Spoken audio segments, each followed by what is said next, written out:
What's going on, football fans? It's your boy Gsluke here with our DFS and prop preview for week 2 of the NFL season. Gonna get you ready for all of your exposure on Sunday. But first off, a look at the fantasy side and my top stacks of the week. Those will be 4 teams, 4 quarterbacks that I'll be getting over the field on and trying to take advantage of a positive game script. And then on the other side of things, we'll go through all the pick'em and prop stuff that you need for Sunday as well. That'll include some underdog and prize picks props that you might want to keep an eye on. So correlation, how we game script when it comes to that perspective as well, to all help you out for your process on Sunday. So without further ado, we've got a ton to go through here. Let's get started with first off this top stacks of the week. Quarterback number 1 is Josh Allen of the Bills. $7,100 is a little bit expensive, but his ceiling is unmatched on this kind of slate. He's got the rushing and the passing upside to bring someone along with him. And against the Jets defense that got shredded by the Steelers in week 1, I'm expecting big things from him here. And the thing I like about it would be some of the stacking options. You got Shakir, Coleman, Kincaid, and Knox. You can even go to Palmer if you wanted to at wide receiver as well. Plenty of options that are relatively low owned that offset that 10% ownership. And, a 10% owned quarterback is definitely high comparatively to some of the other guys around him, but because the stacking options aren't nearly as popular, you're able to compensate for that, especially if you're going with any of that correlation. So I'll be using somebody along with him in most of my lineups, at least 1, maybe 2 pass catching options if I'm assuming that he's a little bit more passing heavy. And then for my buyback, I'm not doing it in every single lineup. The Jets offense looked like a dumpster fire. I know the Steelers defense let them post quite a few points, but I'm not expecting them to be that productive the entire year. So I do like the idea of some Breece Hall exposure, maybe some Garrett Wilson as a one-off buyback, but I'm not going to be forcing it into every single Allen lineup. I like the ceiling, I like the potential there. It's not even just this game script that I'm trying to get over the field on, it's Josh Allen as a whole. I mean, using him, maybe one of those Bills wide receivers, I'll do that naked in some of my GPP builds. So that's the first quarterback of the week, really self-explanatory there. And the points per dollar value, I guess this is worth pointing out, he's at a 3.3x points per dollar value. That's in line with these value quarterbacks, like a Justin Fields on the other side of things. I've heard a lot of people in content saying that he's so cheap, helps you really build around him easily. And sure, there's a $1,400 price difference. That does matter. But in terms of price efficiency, there's little to no difference between those kind of players. So I'll spend up a quarterback. I'll take that high ceiling all day, particularly if we can get something in that 25 point or above market. Next up, we've got Joe Burrow at $6,600. Also a relatively expensive quarterback. Not as much rushing upside, which I think makes him a little bit better of a stacking option, because guys like Josh Allen, they might go out there, score 2 rushing touchdowns, and that's how they score the 30 points. Joe Burrow, if he's going to score 25 to 30 fantasy points, it's because he's going for 300 to 400 plus passing yards, 3, maybe even 4 touchdowns on the day, and he's bringing along at least one of those pass catching options, if not 2 or 3 of them in the large field GPP. So, very obvious options would be a Jamar Chase, a T. Higgins that you could use for correlation, even a Chase Brown out of the backfield, or a Gesicki or a Fant at tight end are all fantastic options here. Then for the buybacks, I'm going to be using them a little bit more in this game, because the game script between the Bengals and the Jaguars is more favorable than what we had in that first game. That Josh Allen game is a bigger spread. It's not expected to be as high scoring as this second game, so I want access to both sides of it. In fact, I'll probably even have some Trevor Lawrence stacks using some of the Bengals as buybacks, because this game environment has one of the higher totals and, like I said, one of the closer spreads that we have out of all of these games. So in terms of the stacking options, my number 1 would be a Jamar Chase, but going Burrow Chase together is an extremely expensive combination, so you're going to have to make up for that elsewhere. Hopefully there's some value running backs, maybe some value wide receivers that we'll get when we get closer to Sunday. It'll give us the leeway to mix those players in. But if there isn't a whole lot of value on the slate, when you go to those value plays, when you have to fish down towards the bottom end of the wide receiver or the running back board, we're going to be getting lower owned plays that'll help us offset some of this chalk, because Burrow is 10% owned. Guys like Chase Higgins are going to get their ownership as well. And then even some of these buybacks like a Brian Thomas, Travis Hunter, ETN, Strange at a tight end.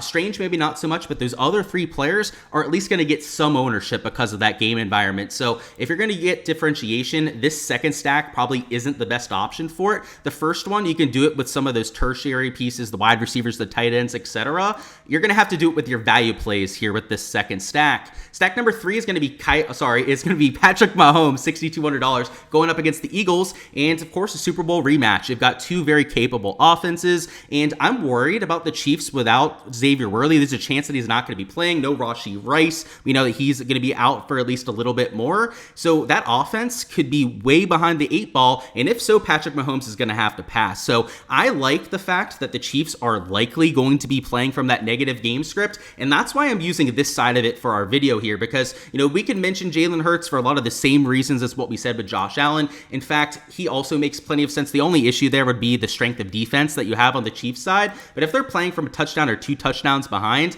there's going to be a lot of usage to go around, and even with some scrubs, some slappies that he's throwing the ball to, it's Patrick Mahomes, for goodness sakes, one of, if not the best quarterback that we have in all the NFL. Fantasy-wise, has fallen off a bit over the last year and a half, 2 years, but I would say at just a $6,200 price tag, also sub 5% ownership, is getting slept on here. And you still have Kelsey, you still have Hollywood Brown that we can use for correlation. Juju, Thornton at wide receiver are also going to get some extra action with all the injuries and suspensions that they have on the team, or even Isaiah Pacheco out of the backfield, you could use for correlation. And then just like that second stack, I love the game environment here. Close, also relatively high total, and the buyback options are plentiful. You've got AJ Brown, who is underpriced and now underowned after he got stonewalled in week number 1. You've got Devonta Smith, also Saquon Barkley that you could use at running back. It's expensive, just like this Jacksonville Jaguars game. Even the buybacks are relatively expensive outside of maybe the tight end and ETN at running back's not that expensive. The premier options, though, if you want to stack the best players playing in these games,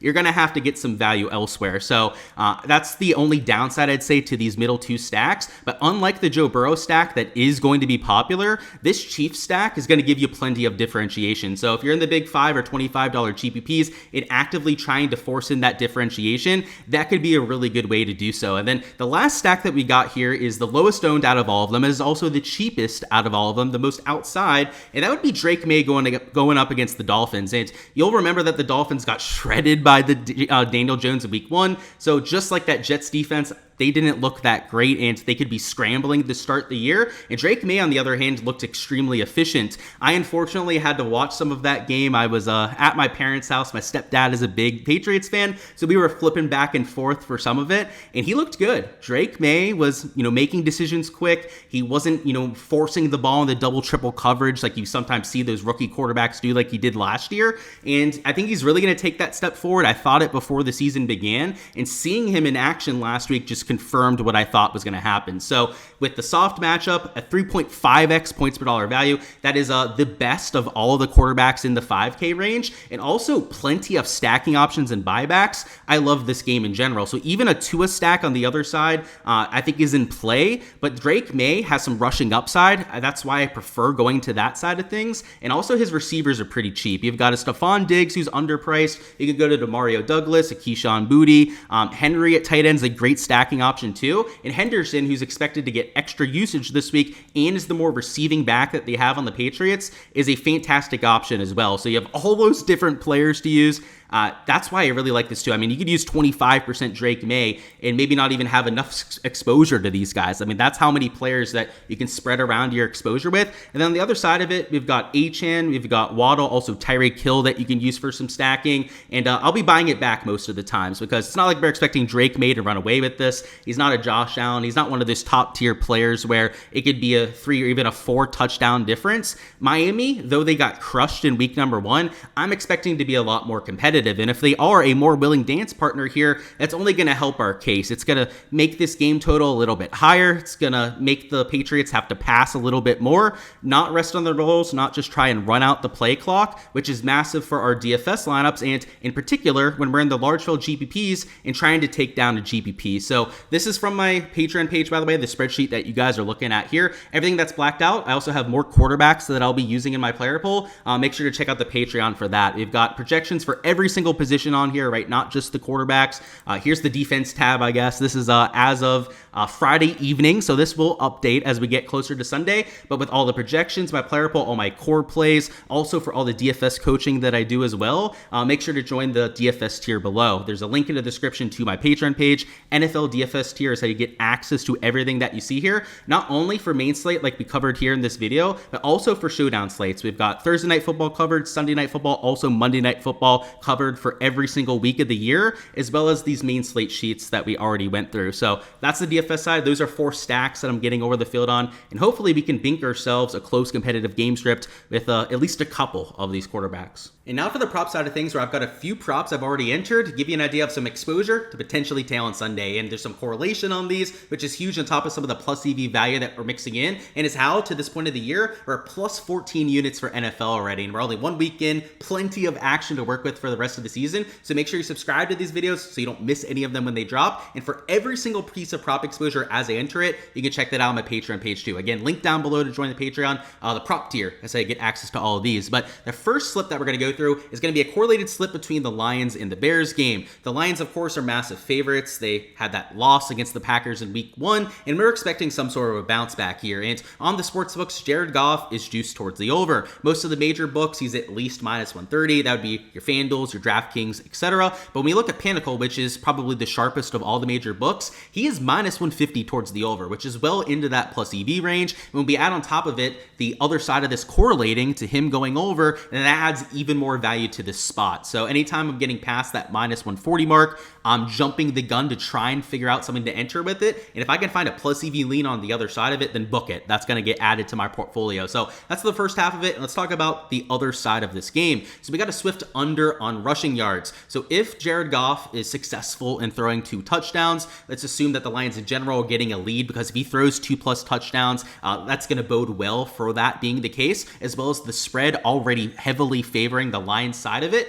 DeAndre Swift isn't going to get as many carries if they're playing from behind, and especially if they're playing from behind by a touchdown or 2. And what you'll see with the odds, if we go over here to a site like Pinnacle, is that he is 1 yard higher. He is at 54.5 yards, but he's minus 151 towards the under. So that is heavy into that plus EV range. Even with that 1 yard difference, it is still a solid lean towards the under. And then we add on top of it the correlation between these 2 spots, and that was an absolute no-brainer. And the thing that Prize Picks and Underdog have gone a little bit more lax with here in 2025 are the correlation rules, because this still pays a full 3x. So I think there's a lot of value when you can take leans that have that solid juice in either direction. Of course, on these pick'em sites, you're getting them for quote unquote even money. It's not really even money because they do screw you on the payout, so don't get completely fooled by that, right? There's still minus 130 to minus 140 juice on them, but that's why we try and get those plus EV props to try and eat into that kind of an in-house edge that they have. And then when we add the correlation on top of that, that's what pushes you to a 5 to 10% edge on these props. So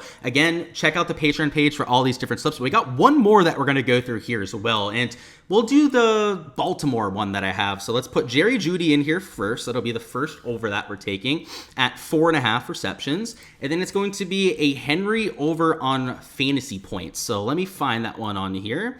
Where are we at? He's at 16.5. It's the same exact line that I got. And you'll see here it's also a 3x payout, right? So it's correlation between these two as we're about to go through, and we're going to be getting a full payout. So if you go to DraftKings FanDuel and you look at Jerry Jeudy's line, he is minus 130 towards the over as well on site on those major books. So a little bit of value there, not massive line value on the spot. But Cleveland is 11-point underdogs. I mean, they're expected to get killed by the Ravens. The game script here we can feel really good about between these two spots, because when you get over a 7-point spread, I mean, Vegas is really good at what they do, right? They don't build all those casinos, build all those sports books because people are going in there and taking all their money in general. You know, there are pros that beat them, but the vast majority of the lines they're very efficient with. If we're expecting this to be a touchdown or 2 game, Cleveland's going to have to throw the ball like 35 to 50 times. That's massive. Jared Jeudy getting the kind of looks that he needs to go over this sort of reception line, which is why I'll take that over. Then on the other side of this, though the sports books aren't going to have a 16.5 fantasy point line or anything like that, he's got close to 100 yards for a rushing line. He's in that 94.5 to 96.5 range of most of the major books. And he's minus 200 to minus 300 to score. So they're giving him over 65% chance of going out there and scoring, if not scoring multiple times. And by the way, a site here like Prize Picks is a full PPR website. Underdog, which is a half-point PPR website, has him at 17.3 points. So they've got him higher about 8 points higher than what they have here on Prize Picks, and they're a worse payout structure than what we have between the two. So this is by far the better website to take that sort of an over. And considering the double touchdown equity, the equity for him to get a couple receptions or go over 100 yards and easily cash us out on this, I thought that that was one of the best pieces of value that we had on the board. And, I actually got to this Henry prop first and then added in the Jerry Jeudy prop, because if Henry is going to crush this kind of line, that means that they're in somewhat positive script. Again, the 11-point spread really helps us out there. Judy's going to be getting some extra looks. And one thing I'll say about it as well is if they're playing from way, way behind and the Ravens are playing more of a prevent style defense, the outside wide receivers like Jeudy that can also run those short routes, he's a very shifty route runner, are going to get the extra usage. Not so much the guys that are catching the 50 to 60 yard bombs, your tight ends. It's your quick players that can get you the quick yardage, get out of bounds, that kind of thing. So I think that helps out a Jerry Jeudy here, and also a full 3x payout. So those will be the two slips that we're taking here together. Again, guys, for every single piece of exposure that I'm playing, check out the Patreon in the description. Alrighty, guys, that is all I've got for the Week 2 preview. Best of luck with everything that you guys are going with, whether it's in the large field GPPs. I hope to see a lot of your names towards the very top, or it's with any of the pick'em props that we've entered. It's cash out. Let's make it a good one. Add on top of the really good Week 1 that we had here together and get this season started with a bang. But until next time, best of luck. As I was saying before, smash that like button if you guys haven't already. Also subscribe so you guys don't miss any of the content to come throughout the rest of the year. That'll include showdown previews, also the main slate breakdown for week number 3, and the entire season ahead. But that's all I've got, guys. Also, go ahead and comment down below who you've got as the top scorer on the Sunday slate. And if you get the top scoring player, it'll be any position, right? Just the top scoring player for the DraftKings main slate. You will win a free month access to my Patreon. So go ahead, claim your player before anyone else goes ahead and steal them, because it will be on a first come, first served basis. But that's all, guys. I appreciate you, and I'm looking forward to all the action on Sunday.